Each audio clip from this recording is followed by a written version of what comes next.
ಕೆಲಸ ಅದೇ ಕೋರ್ಟ್ಗೆ ಹೋಗ್ಬೇಕು ಅಂತ ವಾಪಸ್ ಬಂದವನ.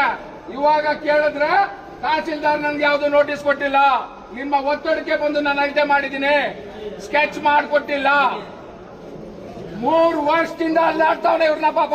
3 ವರ್ಷದಿಂದ ಅಲ್ಲಾಡ್ತಾ ಇರುವಂತದ್ದು. ಇಂಥ ಹೇಗೆಲ್ಲಗಳು 10 ಜನ ಬಂದಾಗ 10 ಜನ ಹೋಗೋಣ.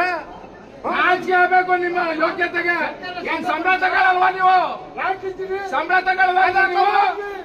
ಸಂಬಳ ಕೊಟ್ಟಿಲ್ಲ ಕೆಲಸ ಮಾಡಕ್ಕೆ ನಿಮ್ಗೆ. ಅಯೋಗ್ಯರ ಕೆಲಸ ಅದೇ ಕೋರ್ಟ್ಗೆ ಹೋಗ್ಬೇಕು ಅಂತ ವಾಪಸ್ ಬಂದವನ. ಇವಾಗ ಕೇಳಿದ್ರೆ ತಹಸೀಲ್ದಾರ್ ನನ್ಗೆ ಯಾವ್ದು ನೋಟಿಸ್ ಕೊಟ್ಟಿಲ್ಲ, ನಿಮ್ಮ ಒತ್ತಡಕ್ಕೆ ಬಂದು ನಾನು ಅಳತೆ ಮಾಡಿದ್ದೀನಿ, ಸ್ಕೆಚ್ ಮಾಡಿಕೊಟ್ಟಿಲ್ಲ. 3 ವರ್ಷದಿಂದ ಅಲ್ಲಾಡ್ತಾವನೆ ಇವ್ರನ್ನ ಪಾಪ. 3 ವರ್ಷದಿಂದ ಅಲ್ಲಾಡ್ತಾ ಇರುವಂತದ್ದು. ಇಂಥ ಹೇಗೆಲ್ಲಗಳು 10 ಜನ ಬಂದಾಗ 10 ಜನ ಹೋಗೋಣ. ನಾಚಿಕೆ ಆಗ್ಬೇಕು ನಿಮ್ಮ ಯೋಗ್ಯತೆಗೆ. ಏನ್ ಸಂಬಳ ತಗೊಳ್ಳಲ್ವಾ ನೀವು? ಸಂಬಳ ತಗೊಳ್ಳಲ್ವಾ ನೀವು? ಸಂಬಳ ಕೊಟ್ಟಿಲ್ಲ ಕೆಲಸ ಮಾಡಕ್ಕೆ ನಿಮ್ಗೆ. ಅಯೋಗ್ಯರ